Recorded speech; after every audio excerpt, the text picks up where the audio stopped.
for the people who will be looking at this recorded version, I think everybody is present, right? If not, there will be 1 or 2 persons only. Basically, we were recapping what we had discussed last time, and also we were looking at the quiz questions that we had, the spot quiz, and some answers for the same. Okay, so there was this question: a simple beam placed on top of 2 posts or columns. Is it or can it be called as a portal frame? Okay, the answer is just no. Okay, a simple beam when placed on a top of 2 posts that you can see, I said, the word simple and simply placed. So it is not connected inherently. It's not anchored, right? So there's a discontinuity between the post and the beam. So if there's any lateral force, if it's applied, for example, what would happen is now this would be pushed, right? And there'll be simple friction or some sort of minimal connection that will be there, and anyway the force could act also on the vertical member, and you can see it will be trying to move in this way. At a certain point, the simple post would topple if it's not connected rigidly, right? So this simple connection, when simply placed, it doesn't make good resistance against lateral forces. Now a portal frame is one where let me show you the example. See, you can see it is connected rigidly, like there is a moment connection. It's not a simple pinned connection. At the top of the truss, rafter, or a beam, where it is sitting or where it is getting connected to the vertical member, they have some sort of connection which makes it rigid, right? And that's why you can see when you have a rigid member, you have bending moment coming in. You guys remember, like if it's a simple beam, we have the bending moment at the bottom only. But if it's a continuous beam or there is some connection at the end, we will have some negative bending moment over there. So in order to counter that negative moment, this junction, the shape, the cross-sectional depth has been increased. So the more the depth, the more is the bending resistance, right? So that is how. So a portal frame is a rigidly connected beam and a column arrangement, which in a way it provides stability, and it can go for longer span, right? And that is stable in plane, like in one single plane. Like what I'm talking about is, if you look at it in an elevation view, in a 2D view, in this way, if you connect the portal frame rigidly, you make it a monolithic construction. Right. Now, imagine the concrete has been casted monolithically, and there is a connection. So you can, if it's a concrete building, you would have some reinforcement bars coming from the beams and going into the column, or vice versa. Like you have some dowels, like some sort of reinforcement bars will be coming from each member and joining. So there's a rigid interlocking connection, like you cannot separate it, or when you're trying to push it, it will try to move monolithically. Now, this is the form of lateral resistance, the first easiest form that you can provide for a building or for an arrangement, right? You make it a rigid connection, right? We call it moment frame connection. The frame, which is an assembly of beam and a column, right, is connected monolithically. And when you do that, you have a moment that is coming up, right? And if I'll show you how the moment bending moment diagram will look like.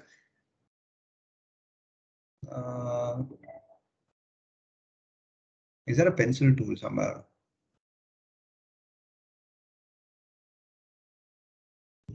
Can I draw freehand? No. Okay, quickly, let's go to paint.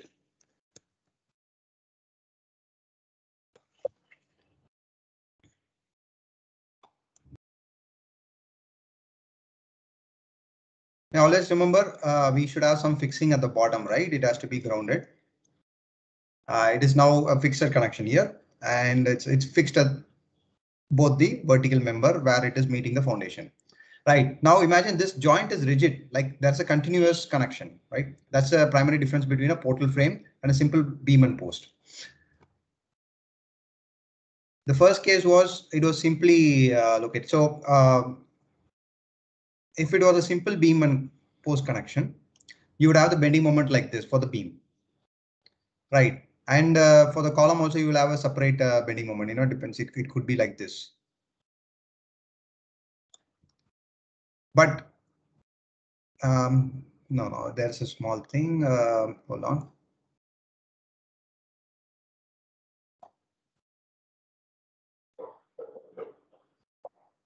Sorry.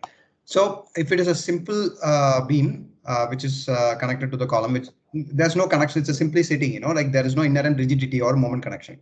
You would have the bending moment of the beam to be like this.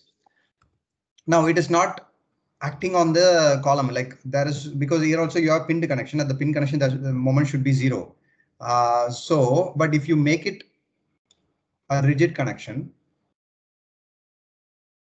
what happens is it introduces a negative bending moment like this, right? And so this is the moment for the column zone also. And this is a fixed connection at the bottom. So there also we need to be having a bending moment. This is how a portal frame's typical bending moment diagram would look like for the vertical load. Like we have a vertical load that is coming up. So for horizontal, it's something similar. You will have some, slight modification of the bending that is happening because your this connection would be rigid and it would try to bend like this way and it would go. So you have some connection there and an induced bending moment, right? So in order to tackle that, here you can see an example of a portal frame where the structural depth of that joint is large, right? So here comparatively, you will have a less bending moment at the center of the raft. So you have the structural depth is somewhere less than the ones that you can see on the joints at the end. Okay, right. So the next question was, yeah, fine. Then it is about your descriptive answers, right? What do you mean by pre-stressed concrete and some other examples? Okay, cool. Okay, so we'll wind up with that and we'll go with the today's lecture, which is about tall buildings. Like, okay, we cannot talk everything about tall buildings in a single lecture, so we'll have one more lecture on this. We'll try to cover as much as we can in this lecture and the next one. Okay, so after that, we'll move on to other topics in the course. If required, we can have like an additional class for any of the topics which would take some more time, right? Okay, so guys, we talked about in order to make a frame, and imagine when you have multiple frames connected, it becomes a building or a structure, right? A big structure. So in order to make lateral resistance, we discussed one of the primary ways to make it a rigid connection, a monolithic connection, so that it acts together, right, during any lateral force, which could be wind force or earthquake force, or any other lateral force that we can think about. But primarily these are the ones.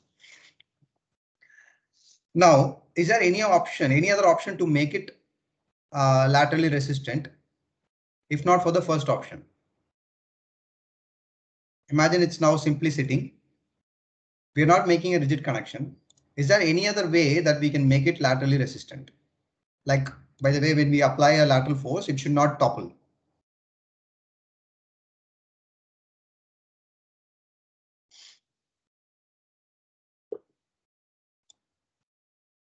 Anyone got any idea?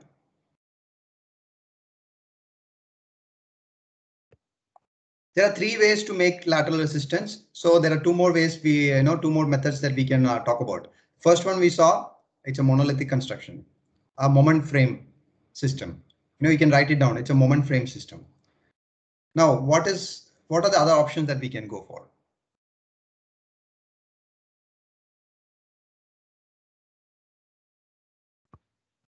Add cross bracings. Yeah, great. So that is one option. Excellent. So we can do something called a braced connection.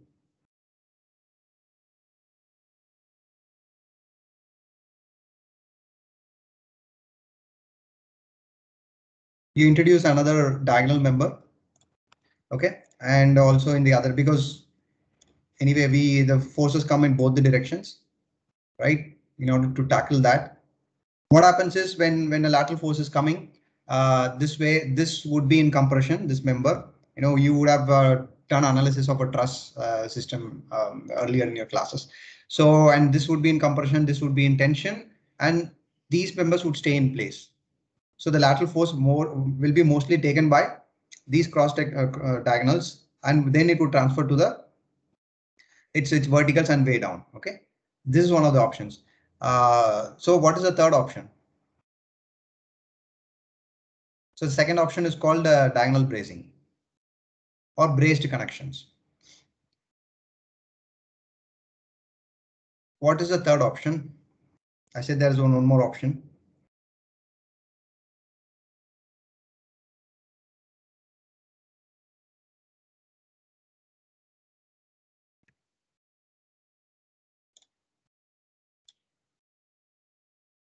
Guys, anyone can guess it? Have you what kind of lateral systems have you seen in a building? You think about a tall building. What would be there? A very significant structural element or member in a tall building, apart from the braces. Anyone can? Okay, there's something called shear wall, right? You guys would have heard it. What happens is you just like fill it up with a wall of the inside the frame. It's called a shear wall, and you connect it to everything that is surrounding it. Right? Imagine a lateral force acting on this, and this everything is like firmly fixed at the bottom. Right now, it has to make the entire shear wall bend in the other way. And we know the shear wall is like, or for in this figurative example itself, it is having a very high structural depth in the direction where the lateral force is acting. Either ways, left side or right side. So it becomes difficult for the lateral force to bend or move the shear wall, right? Now it acts like a cantilever. It is fixed at the top. Now it's at the top. It is acted upon by a lateral force. It's like a cantilever. You imagine your cantilever bending moment diagram examples that you saw, and you turn it 90 degrees and vertically, like and imagine for a building what happens. So shear wall is one such mechanism where you can have lateral resistance, right? So first option we saw simply making it a moment frame connection. Forget these diagonals. Won't be that, right? It's a moment frame rigid connection. Or the second option was go for a diagonal bracing. The brace could be concrete brace or a steel brace or a steel concrete composite brace, but mostly steel brace or steel concrete composite brace would be used. Okay, because it's easier to connect other way. Now shear wall is not very preferable in the areas where you want to have a view, right? That's why shear walls in a building, in a tall building, would be either kept at these around the your lift shaft area. Anyway, lift has to be housed, and you can use the lift shaft area. You will have multiple lifts, right? 4-5 lifts on one side and the other side, and you can all the walls in that zone, you can make it a shear wall, a structural shear wall, which can take the lateral force. And in addition to that, if you require some more walls for the building, depending on your analysis, right, we'll be seeing what do you mean by that. You can have multiple shear walls on the periphery of the building or somewhere that you architects can place it, right? Structural engineer would analyze a building and say, we need this much area of shear walls, like this much cross section. We need the length of the shear walls in the total plan area to be these many meters, and gonna split it up and put it in different places.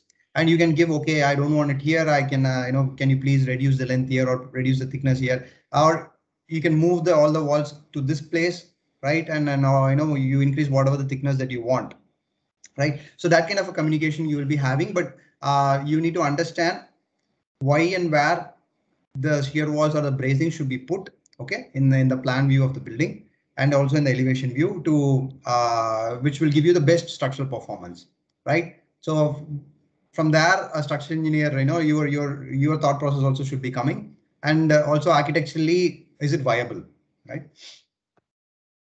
Okay. There are many examples of tall buildings which we saw last time in the same picture. I will go with what are the primary primary forces that will be acting on the tall building. When tall building we talk about, it's a slender building, right?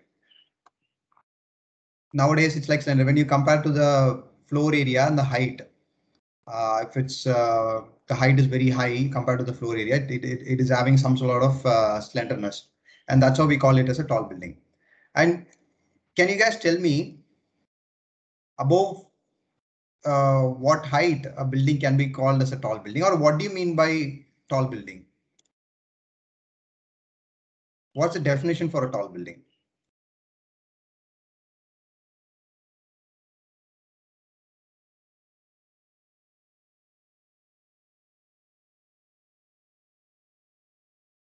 In Mumbai, we have tall buildings ranging from, 10 stories, 20 stories, and it goes up to even 60, 70, I think more than that, 80 stories also in Mumbai. Do you see any other metropolitan city in India with that high tall buildings? Most probably no. In Delhi, you don't have very tall buildings. In Chennai, you have some tall buildings, but not many and as tall as what the buildings in Mumbai are.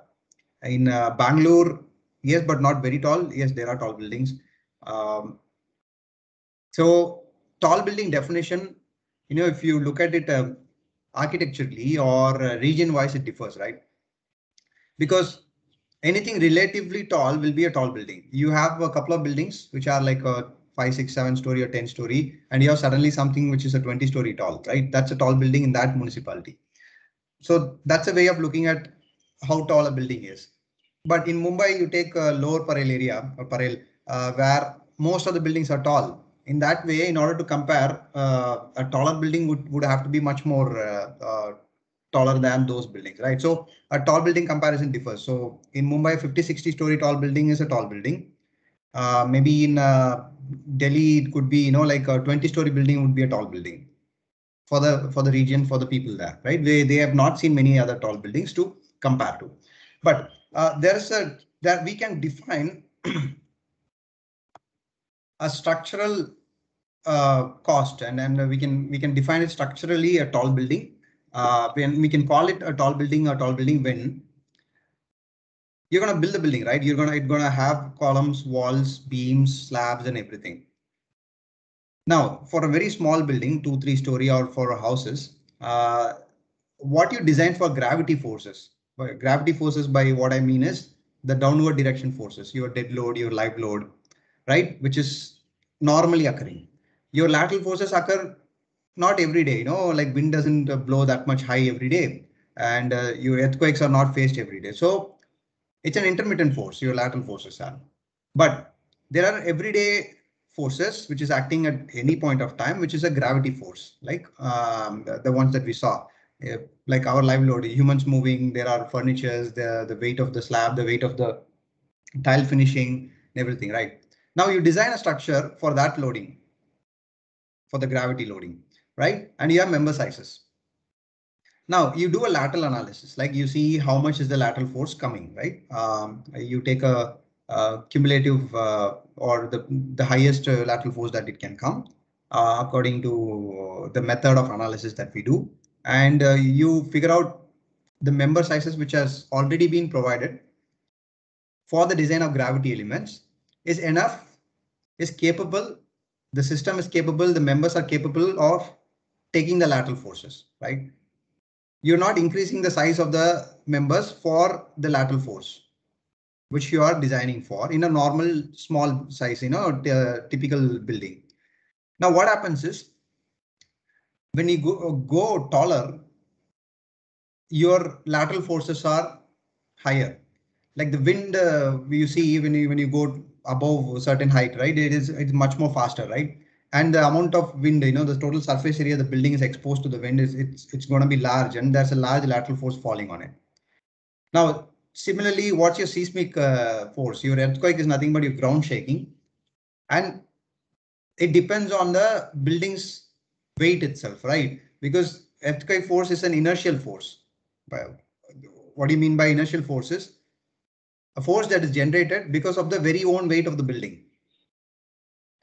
You got so much weight of the building, and when the ground is shaking, that vertical component of the weight, the entire shear weight of the building, depending on the ground shaking, it gets translated into the horizontal component.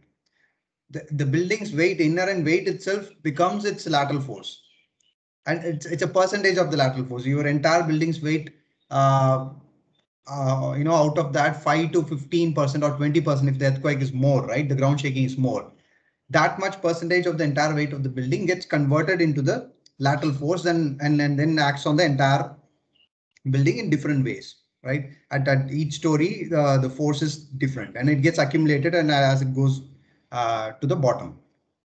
Now, when you design the building for gravity and you do a lateral analysis, and because of the lateral analysis, as the building goes taller, you might have to pay some premium or build or like increase the size of the members, right? In order to take care of the lateral forces.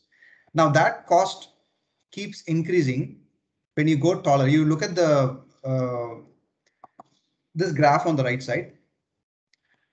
Now the first line is what is called gravity framing cost. Now on x-axis you have the structural cost. By what way it is defined as the amount of steel that you require per square feet. Now here it's PSF, pounds per square feet, or in our terminology we can look at it as like kg per square feet, right? Something around, you can convert it and see. Now your gravity framing, your slab, beams, those horizontal members, the gravity members, they are going to be the same for any number of floors, right? Because each floor ka load will get translated to the column, right? The column is going to carry, and your column will be increasing its dimension as we go down from the building top to the bottom. The bottommost story columns will be much more thicker or bigger in size. For a tall building, you can reduce the column size as you go up, because there are, okay, look at the topmost columns, like for a combination of 2-3 floors. Now it is the weight of the terrace is getting dumped on the topmost column, and the weight of the next floor is getting dumped on the column below. Likewise, the weight gets dumped from the gravity element to the column, and as you go down, the number of stories it has to bear increases for the column, and you can see visibly in your design, like you will see the size of the columns are much more as you go down. Now that cost will increase when the building goes tall. That's the second line, your gravity column cost in terms of steel consumed. You put reinforcement steel right inside, or it could be a composite building, anything. Steel is a costly element, right? In India, especially. Now 1 ton of steel is like 53,000 rupees or something, and it keeps on increasing. So a builder would be very much conscious about how much steel it is getting consumed, okay? And your building's efficiency is based on that. And if it is requiring less steel, then it's a very efficiently designed building, right? Provided it is very safe. Now, for when you go taller, in order to take care of the lateral forces, you might have to introduce some lateral resistance, right? One is a shear wall thing or a lateral bracing thing. For example, in this graph, they have calculated for a lateral bracing.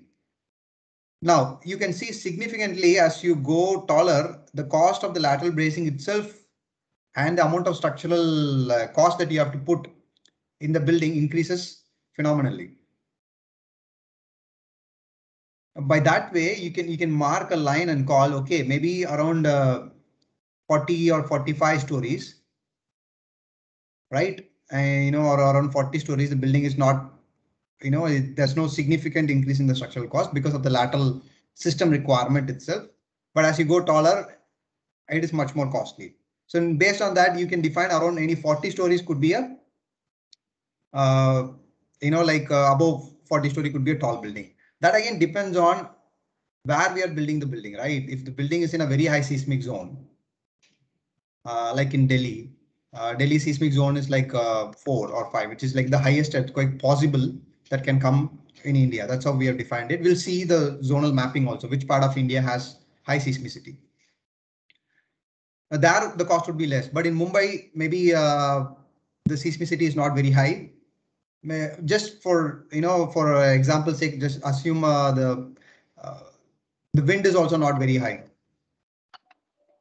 Right. In that way, we can see the lateral structural system can also be not very costly, but it would significantly increase after a certain number of stories. So the point being, depending on the seismic zone, depending on the wind forces, your lateral system cost also would vary from place to place. So this is just to show you an idea of what do you mean by a tall building in terms of structural cost. See this example that you see, a picture. This was the first tall building, which was made out of masonry. Okay, it's not a concrete building, it's not a steel building. It has masonry blocks inside it, and that forms your column and other members. It's 64-meter high, and the thickness of the wall is 7 feet at the bottom.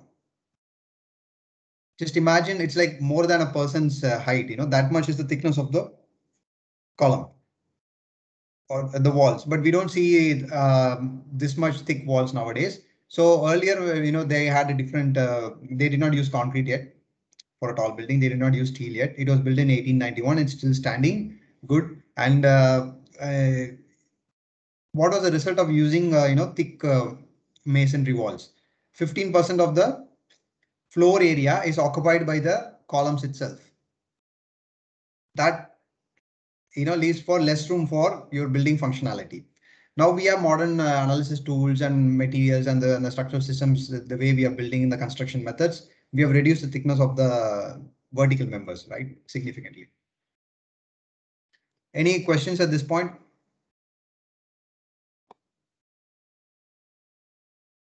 Okay.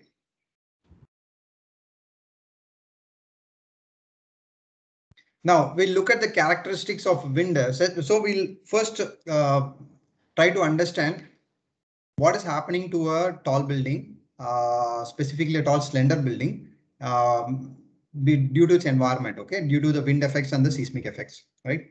Now it's very interesting to know, as you can see in this diagram, like the wind velocity increases as the height increases, right? So obviously when the building is going to be tall, it is going to have a lot more velocity of wind falling on it. Okay, that effect is obvious. Second thing is, if the wind is like if your building is at the coastline, it doesn't have any other surrounding members to distribute the wind or lessen the impact of the wind, right? But if you have some buildings surrounding, what would happen at the lower story? You would have less wind force, or there are different forms of wind. The wind would get distributed in different way. It will get diluted basically. Okay, that is one thing, depending on the height of the building and where it is placed from the highest possible wind zone. Okay, obviously from the coastal zone and it's inwards, it's going to be less wind effects. Now there's something called turbulent nature of the wind also, right? Now wind doesn't it's not uniform. There's something called a gust factor. It has some variations in the range, right? It's not going to uniformly get flowing. It is sometimes it is going to be harsh, sometimes it's going to be less, and there will be variation in the effect of the wind. So that is something called turbulent nature of the wind, and it causes some more effects which we will see right now. And there are some effects called vortex shedding. We'll see with an example. And in addition to the turbulent nature of the wind, there are other dynamic effects of the wind, which comes from the wind and the structure interaction, right? Okay, so this is a zonal map of the basic wind speed of different regions in India. So when a building is located in a certain region, we need to take values from this map or zone, which is given in the code IS 875 part 3, right? Now you can see okay, you guys are mostly located in Mumbai, and Mumbai falls under this blue line, right? Okay, so the basic wind speed for Mumbai buildings that we consider, it would be around like 44 meter per second. or 47 meter per second. I think it's 44. Yeah, 44 meter per second. This copy of the code is available on the internet. You can download it. IS 875 part 3. It talks about the loading, lateral loading, the wind loading on any building, right? IS 875 part 1, part 2 talks about the general loading of the building, gravity loading, how much is the live load, how much is the dead load, how much is the surface finishing load and things like that. So you can see on the coastline, you usually have a high speed wind characteristic, right? And you go inward, it could be not so high as the ones that you see on the outside.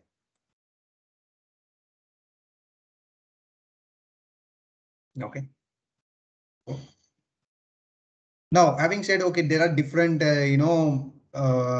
intensity of wind happening at different parts of the region of a place. It could be India or it could be anywhere else. And this map and the amount of wind speed that we consider, it varies from country to country. Okay, so this, the engineers or anyone who is designing it takes it as a reference. This is the basic wind speed, and there are modification factors for that. And you apply that, and you come up with your design wind speed. For this wind speed, we need to be looking at how much it impacts this structure. Okay.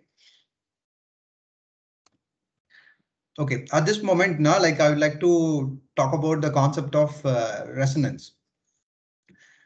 Okay. What is resonance is,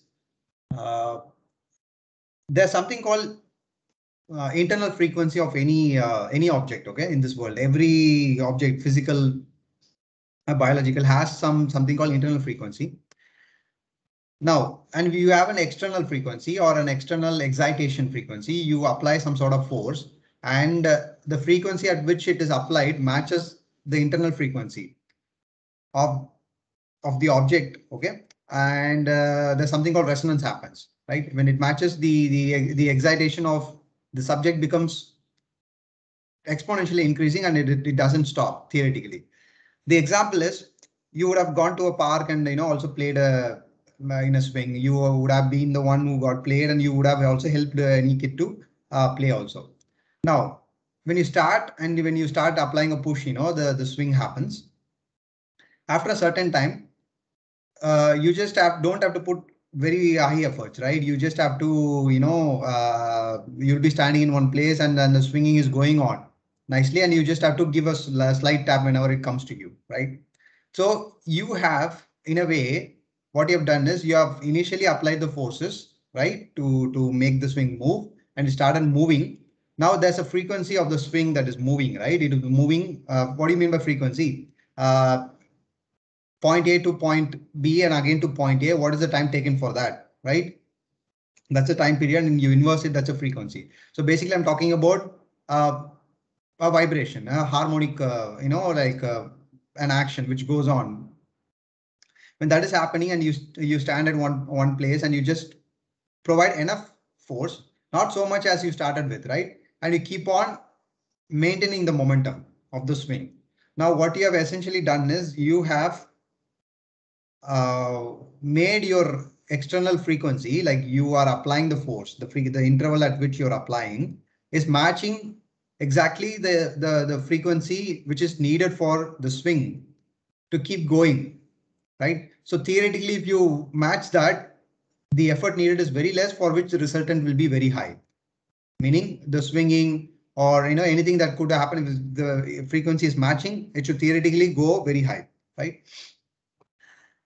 Have you guys seen this? Like we have heard, how to make, or some people would have made this glass shatter by just singing, or like opera singers, like they shout at a high pitch, definitive pitch, and what happens is, in that singing style, the frequency, the pitch of the singer, the sound, it matches the internal frequency of the element that is vibrating itself, and at a point it matches totally, and resonance happens, and it vibrates tremendously, and then the glass can shatter. Okay, let me show you that example.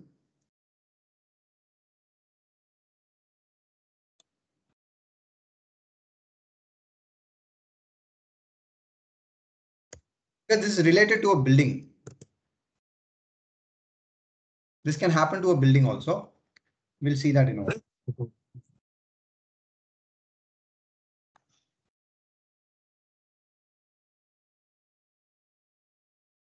Basically, guys, this is very funny. So this guy wanted to break a glass in that way, by creating a resonant frequency, by matching his pitch or his sound to the internal frequency of the structure, so that he wants to know really does it work, like it can break the glass or not. See what happens. Oh, actually, you need to share the audio. You cannot hear. Okay. How do I share the audio?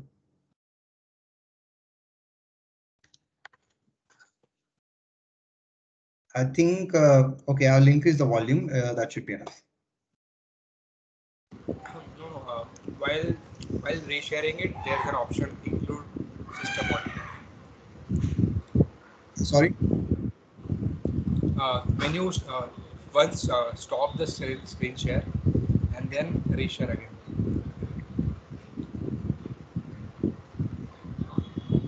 Yeah. So you can see on the right top, there's include computer sound. Okay. That's good. Yeah. Thank you. That you have to sing or produce a tone with your voice at the same frequency that the glass naturally vibrates at when you ping it. I've got my eye protection just in case this actually works. So guys, you understood the problem statement here, right? He wants to use his voice and match the frequency and shatter the glass. So he's gonna try it. The entire video is about that, and at a point he does that. I'll quickly go to that, but I'll just show you how he starts. Is day 1, hour 0. Maybe I have to sing into the glass.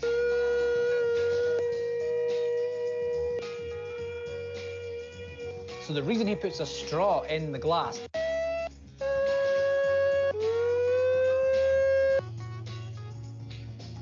Did you see the straw wobbling there?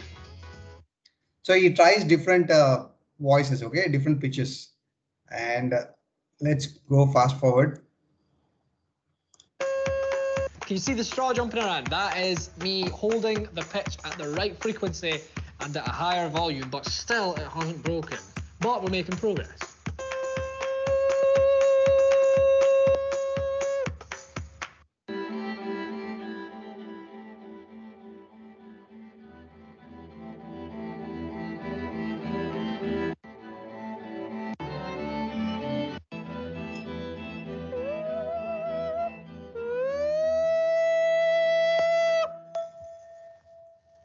Wow, can you hear that ringing after?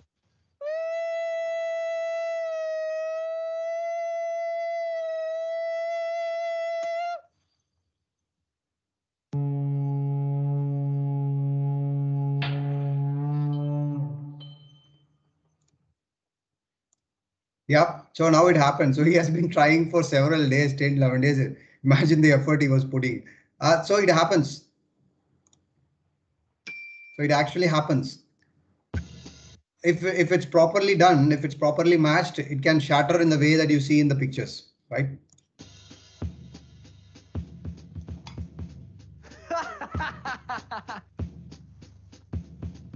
Yes! Yeah. So, okay, why are we talking about this resonance and how it can impact a building structure? See, so that is one way of resonance, right? And resonance can happen with the vibrations and inherent frequencies in different way. There are inherent frequencies. There are different sets of inherent frequencies, right? There's something called crosswind force. Okay. See, have you guys, like while you are traveling, like in a bike or motorbike or a cycle, you go behind a bigger vehicle, and if it's cold, especially, sometimes we like to go and it feels warm. Like what happens is basically the air that is or the wind that is coming in front of the bigger vehicle in front of you, gets around that vehicle and joins somewhere else at a significant distance from the back of the vehicle, right? It doesn't immediately join here. Now the wind gets distributed, it goes around, and some sort of local currents, or we call it local eddies, okay, which goes EDDIES, eddies, and it tries to join and break somewhere far away, not immediately. You can see that in a fluid that is happening in if the fluid is especially colored, you know, like you can assume, like when there is a running fluid and you have an intervening object, it goes around the object in such a way and it joins later, right? So what happens in a tall, slender building is this wind which is coming across and breaking and going around. There's something called this vortex currents, you know, there are the eddies that forms and breaks instantaneously. Okay, it goes around and just breaks, and it goes around and just breaks. It's a random event, and when this breaking happens alternatively, and that frequency, that interval at which it breaks matches the natural frequency of your structure or any object for that matter, it will start vibrating in the crosswind direction, not in the along wind direction. Okay, now that's interesting. When you look at the direction of the force that is that is coming from left side, in this case, your building should be vibrating in the plane of the force, right, from left to right. But there's something called vortex shedding. So we saw eddies or vortexes getting shed or getting broken, and it forms a frequency of its own by the interval that it breaks. And by that, it is so interesting to see your structure will start vibrating in the opposite direction, in the perpendicular direction, or we call it crosswind direction, right? So that has actually happened to one of the bridges, which is very famous for its failure itself, the Tacoma Bridge, which was in Washington, right?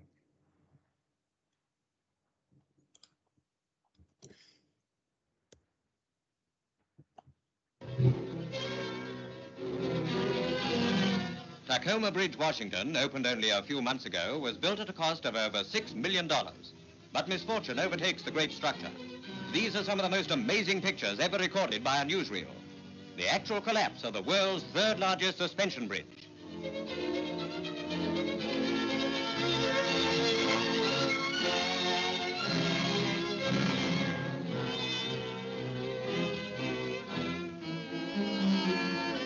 Only a 35-mile-an-hour wind is blowing, but this apparently sets up a rhythmic swinging of the bridge, which increases with each swing. Increases with each swing. But this apparently is...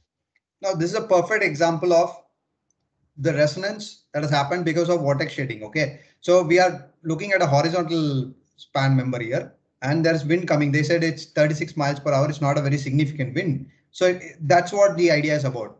It need not be a very high velocity wind. Sometimes high velocity wind could be not doing this kind of an effect to the structure.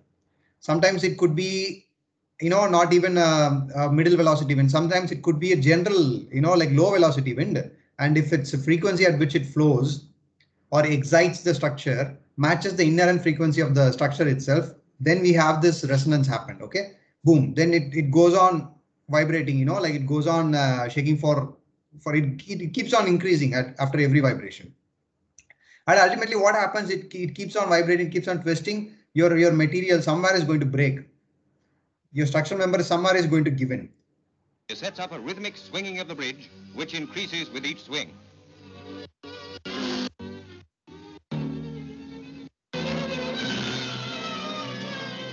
Finally, the swinging road and the suspension cables give way and plunge into the... Yeah, so finally this material break will happen if resonance is continued. Your external frequency is kept on, like going on, and it matches your internal frequency, then it will vibrate till it breaks. Now the characteristics that you can quickly see from the initial vibration itself, this is very slender, right? If you look at the bridge deck, it's very slender. So when slenderness comes in, we need to look at the wind vortex shading and crosswind component, and even seismic forces for that matter is very, very significant in slender structures. Now you just keep it upright and imagine about a tall building. Like similar things can happen to a tall building as well. Finally, loan चाहिए मगर bank के चक्कर काटने का time.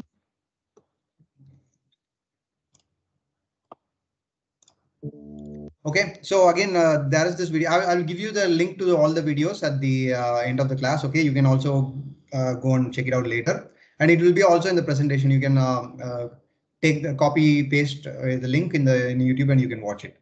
Right. Wall grows much stronger the higher up you travel.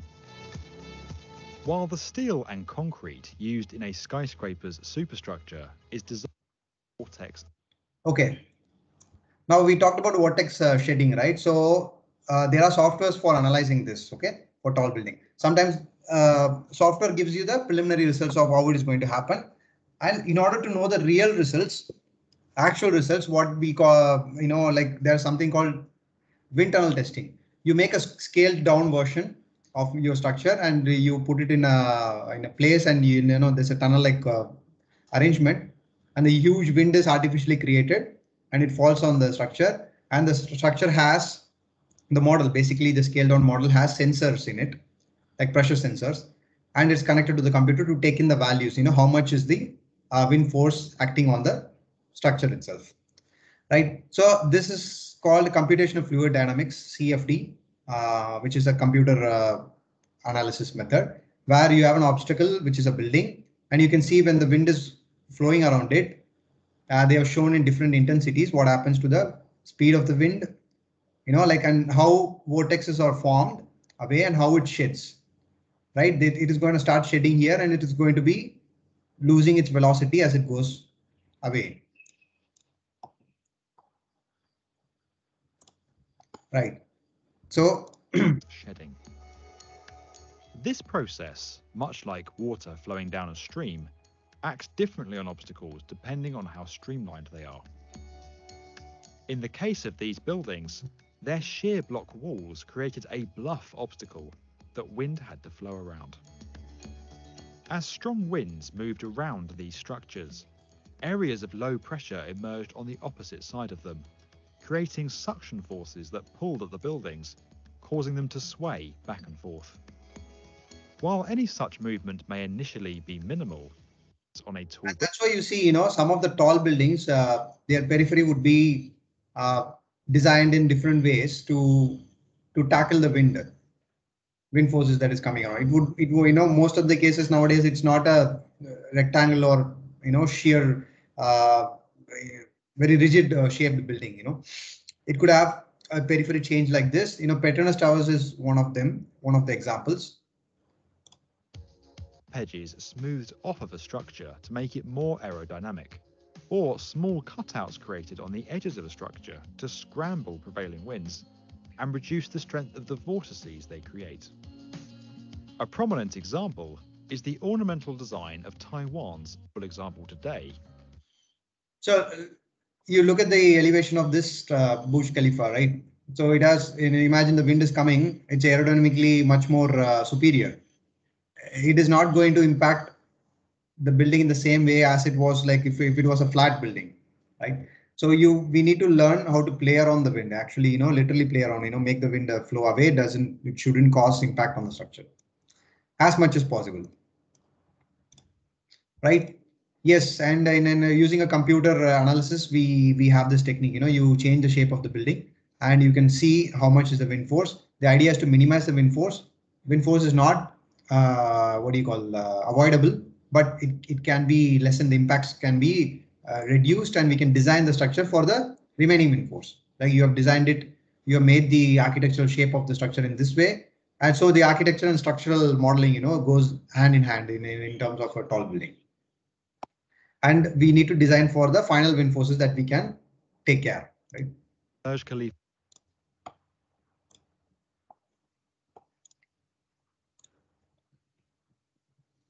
Yeah, so this is again an example of, you change the shape of the building and you look at it, wind effects, it's going to, increase or decrease. The idea is to decrease. And yeah.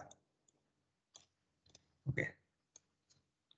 So in order to know if this crosswind component actually makes the structure vibrate in the direction. Composition is a feeling. We look at an example. and interesting things that happen called vortex shedding. There's a certain range in velocity, fast upstream and... Okay, so here is an example of vortex shedding. We're going to see the crosswind component, how it actually vibrates. They have, here is a set flow table, like the liquid water is basically flowing from one direction to other, and they can change the speed of the water flowing also. And about 10 centimeters per second the rest of the way. The vortices and eddies that the shadows of the...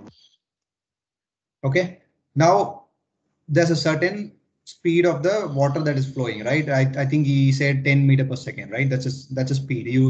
It could be any speed, right? For this speed, you can see what is happening to this object, which is standing in path of the direction of the water, the fluid. Okay, so our wind is also a fluid, right? Anything that flows is fluid. It could be air or wind, right? So this is to see vortices what and actually happens. Okay, eddies that are formed are a little chaotic.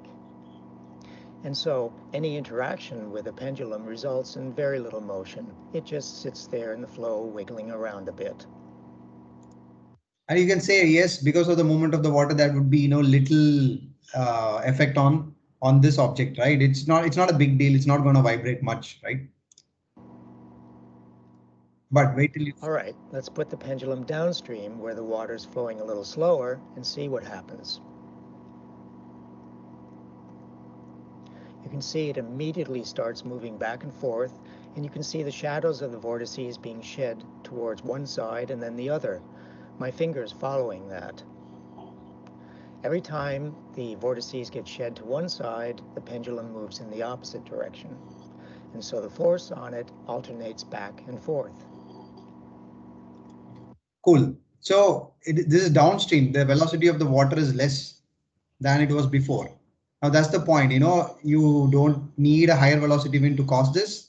You might require the right velocity, the frequency matching to cause this.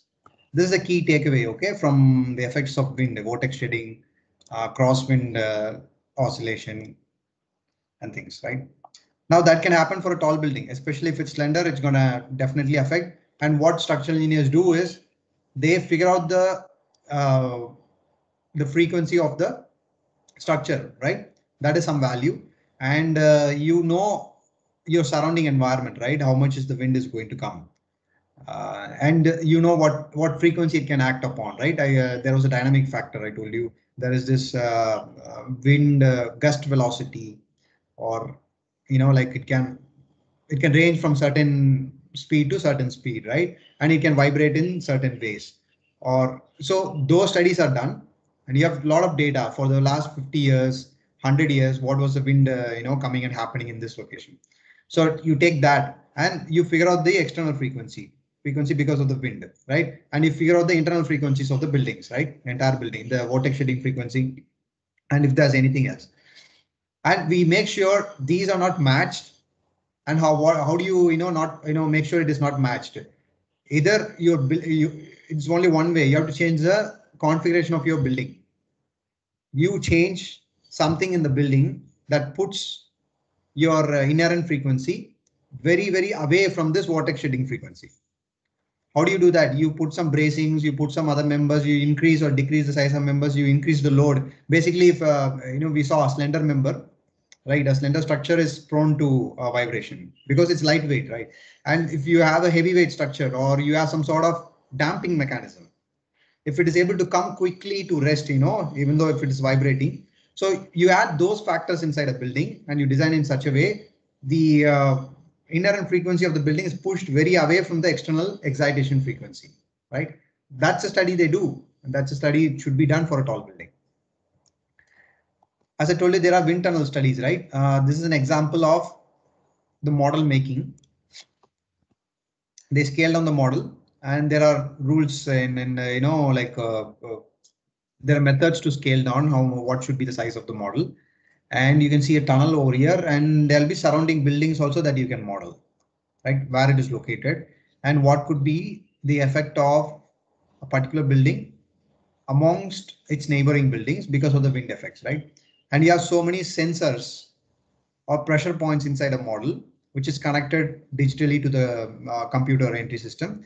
And when a wind is flowing, it measures the pressure, right? And gives you a computer data which you can take and analyze. Okay, this is what your actual wind forces are, rather than a prescriptive approach like your code has. We saw IS 875, right? That was giving you some basic, wind idea, how much wind is you have to take for design. Now it's a conservative approach. Like what happens in a codal approach is it gives you a very safe value. It gives you a value for which you have to design so that the building is very safe, and it gives you a higher value for which you have to design. But you can do this kind of wind tunnel studies. It has a cost. Okay, there's a cost premium, right? And if you do a wind tunnel study and it is going to reduce your actual wind forces on the building by 20-30%. What I mean by saying reducing is the actual wind forces could be less than your prescriptive forces, right?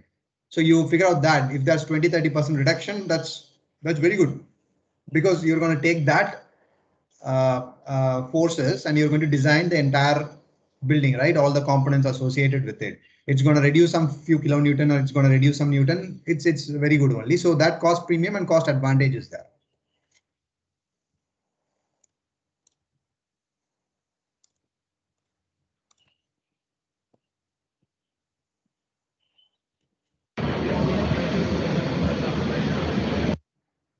You can see that is a wind tunnel or far at the far end where the artificial wind is created using a big, basically it's a big fan that runs. Okay, and somebody is holding a device which throws some sort of gas or something in order to visualize, like what's happening, how is the wind flowing.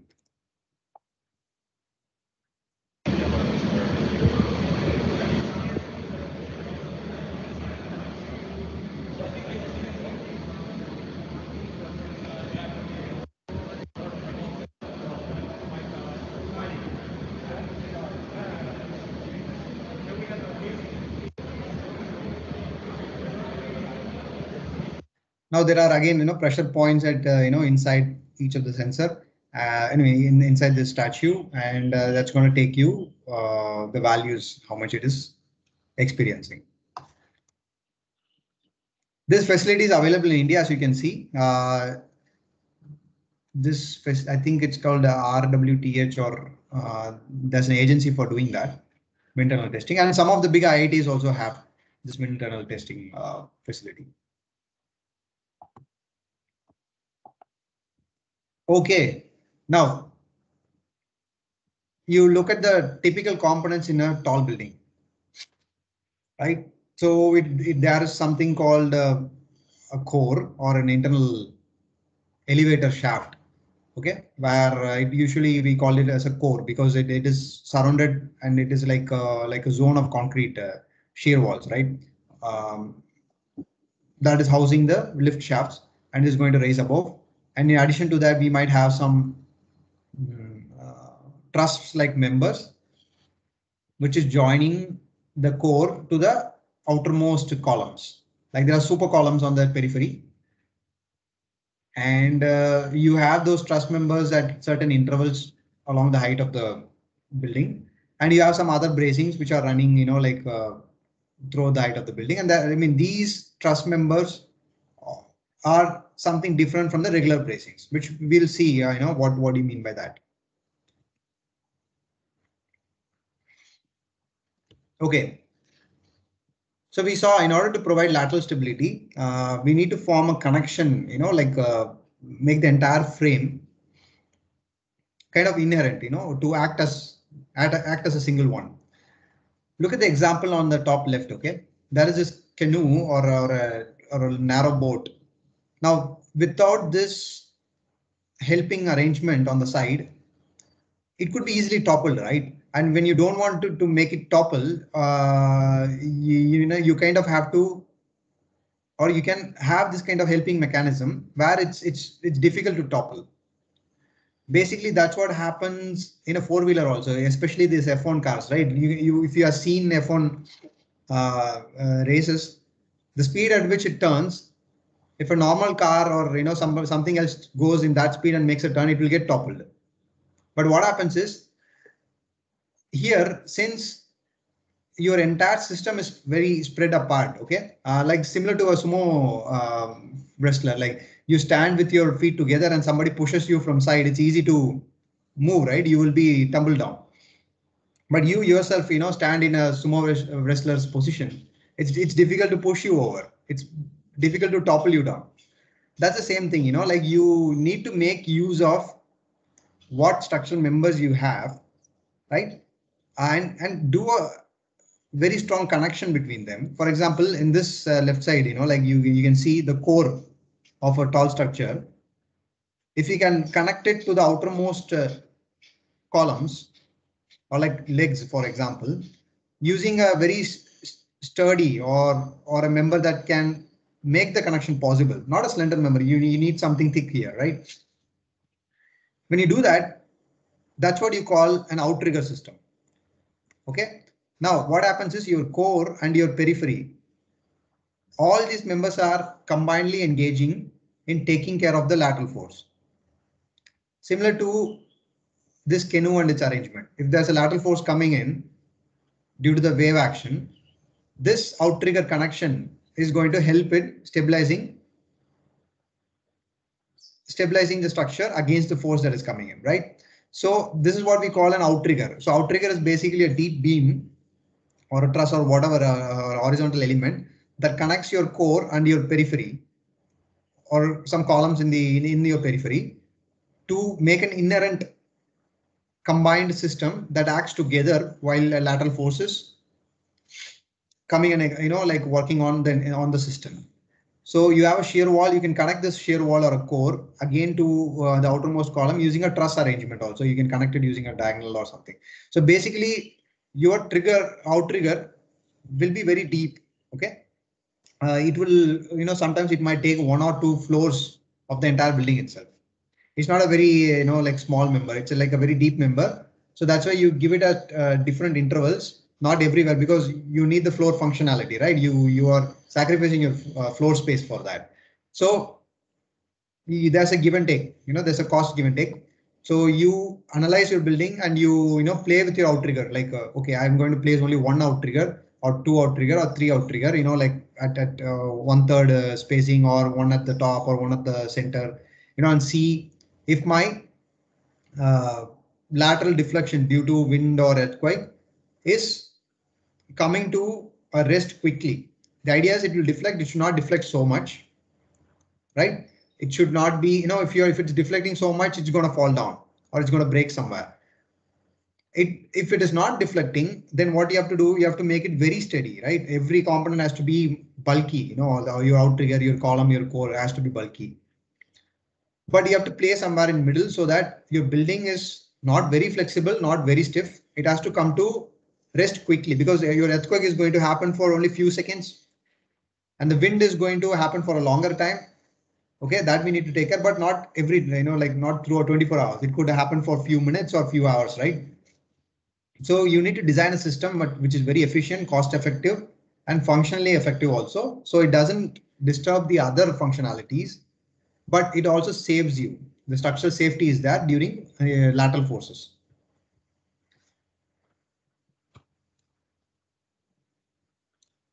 Okay, guys, I will just take 5 more minutes, then we'll wind up for today. I'll finish up with this example. We just talked about an outrigger system, right? Now look at these examples. Here in case A, we have a tall building, okay, which is like a frame. Now it's a moment frame already because it will be rigidly connected, your beam and columns, and you're stacking up so many frames like that, and you're making the tall building, right? Now that's a central element, which could be a shear wall or a core.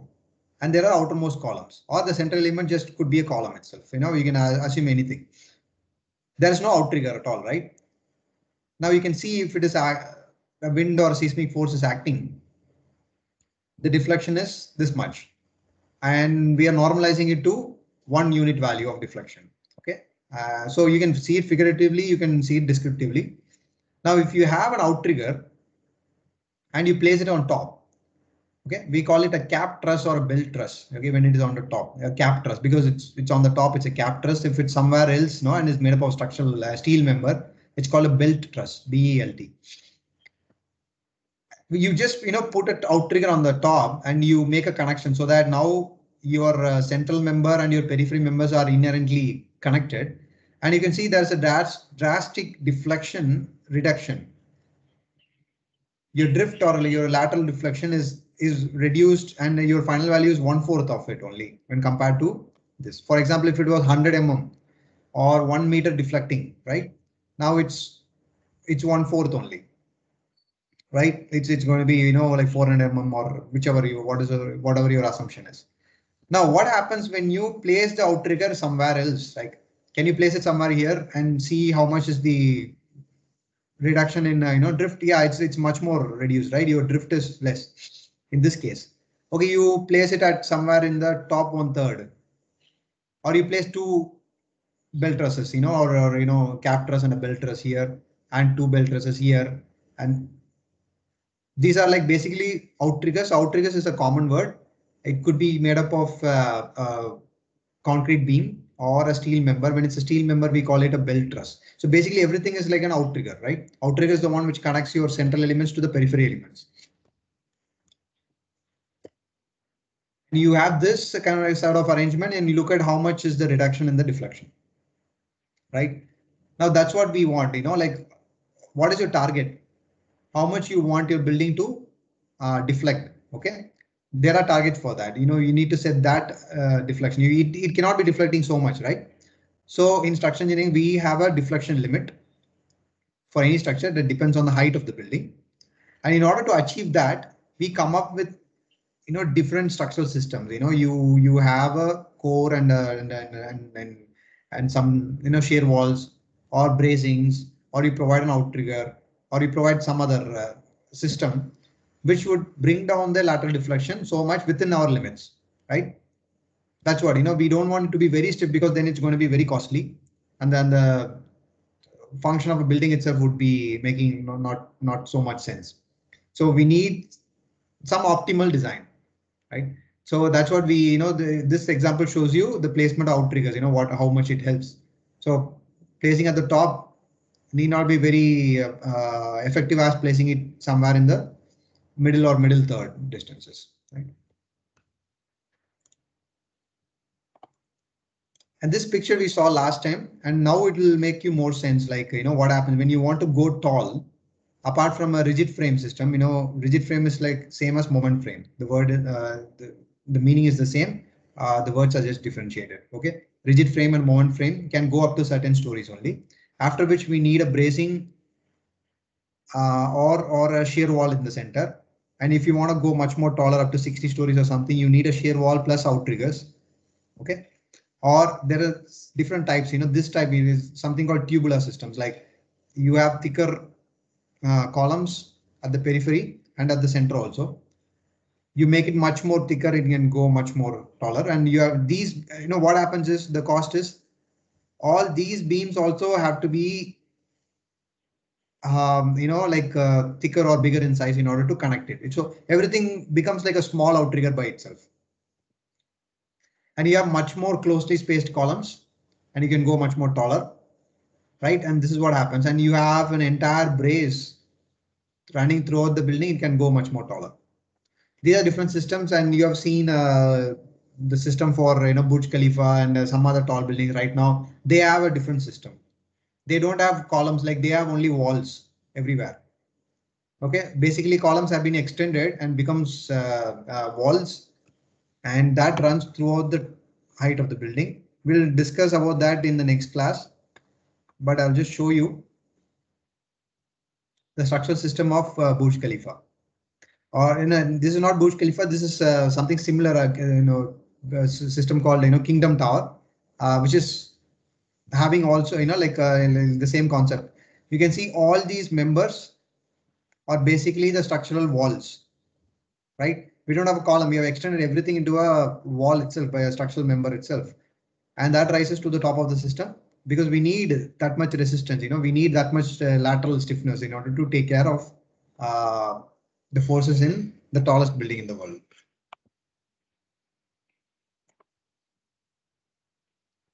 Okay, guys, any questions till now?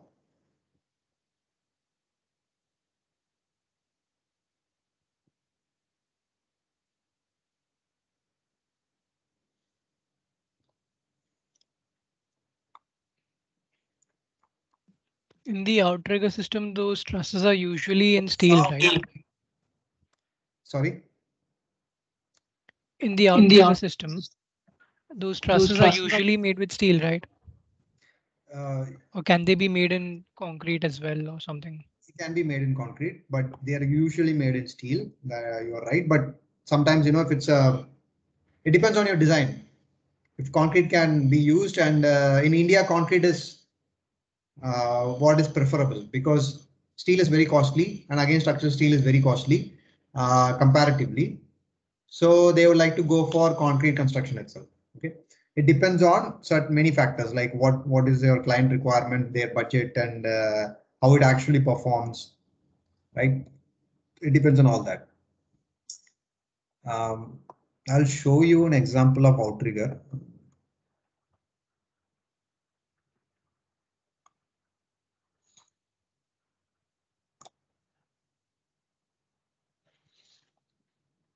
Now this is a truss, okay? Like outrigger is in the form of a structural steel truss itself.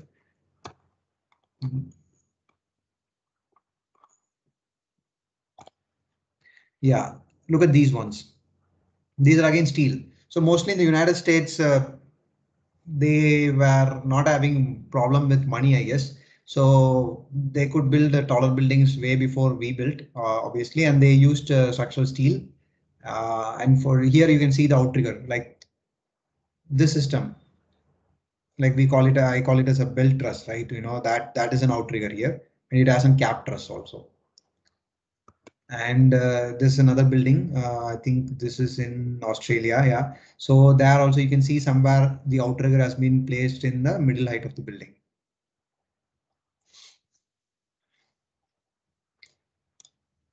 Yeah. Mohit, na? That was Mohit. Yeah. Any other question?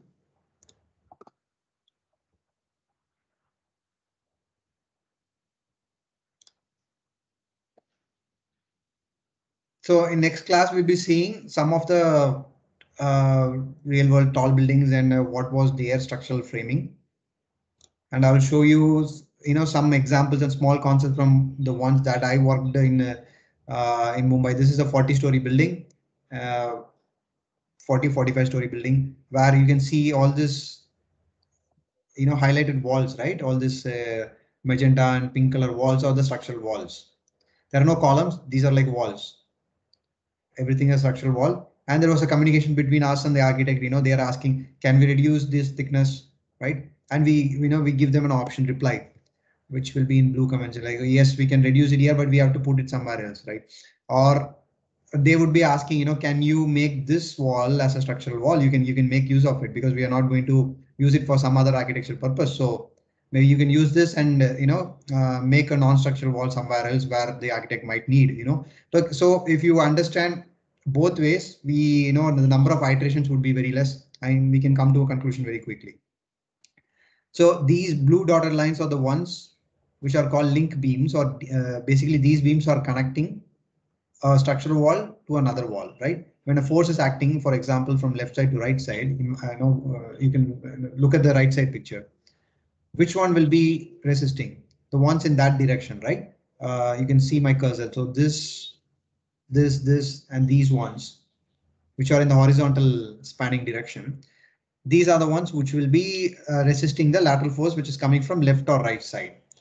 Right, in order to make them coherent, like if I make these lift shaft areas, which is in the center, these walls are also structural walls. In order to make it effective, I need to connect them. I need to connect it at each floor, right? So I know that beams is called link beams, which could be like 600 mm deep or something. We need to make a monolithic connection to make use of the walls. That is called coupling of beams. Sorry, coupling of walls. Shear walls are standing by its own. And when you join them, something similar to a outrigger system, right? You join them here at each floor, and it is much more effective than a single standing shear wall. You have many, team members, and you make a connection between them, and they are, together, unity is strength. They are together much more effective and stronger, right? Yeah. So likewise, we'll talk about some other typical tall buildings and what was their structural system. Things like this. This is a temple, Vrindavan Chandrodaya Mandir. It's in Mathura, and you know, this is the building model, and the foundation is going on still. It's I don't know, the progress is very slow for some economic reasons, but that's an interesting design. Yeah, so yeah, there are a couple of designs. We'll talk about tuned mass damper. Like in this building, you know, they had a system, like they had a heavy steel, you know, like a spherical like element, which would help in bringing back the vibration of the structure quickly to a halt. When it starts vibrating, we want the vibration to come down quickly. There should be damping, you know, we should arrest the vibration. So they used something called a tuned mass damper. It's a 660 ton element, which is hanging from the top of the building, and that helps in bringing down the vibration. Right? Okay, so we'll discuss about these in the next classes. If there is not any other question, we'll say goodbye for the day.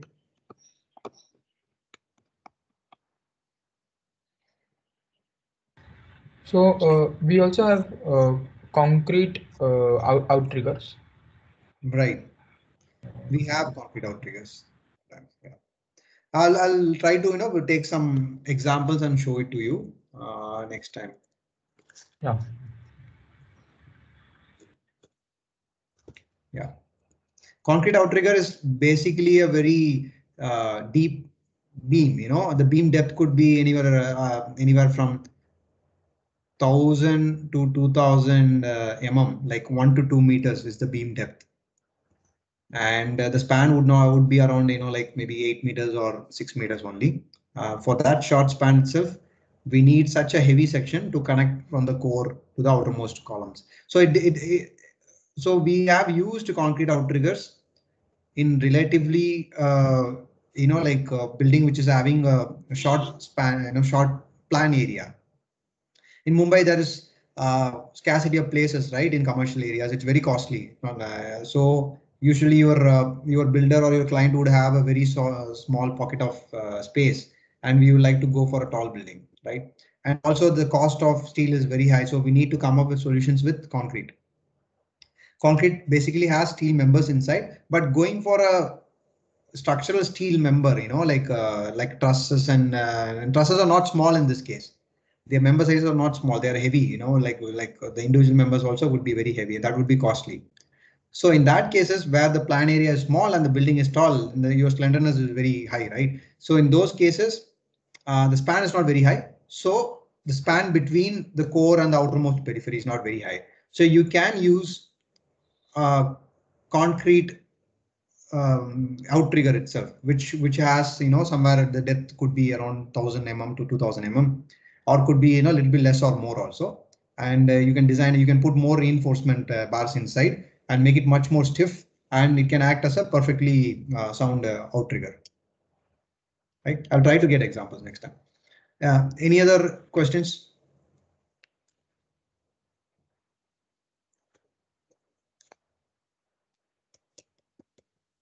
Okay. So thank you so much. If you have any questions, you can post it in the MS Teams chat box itself later. Okay.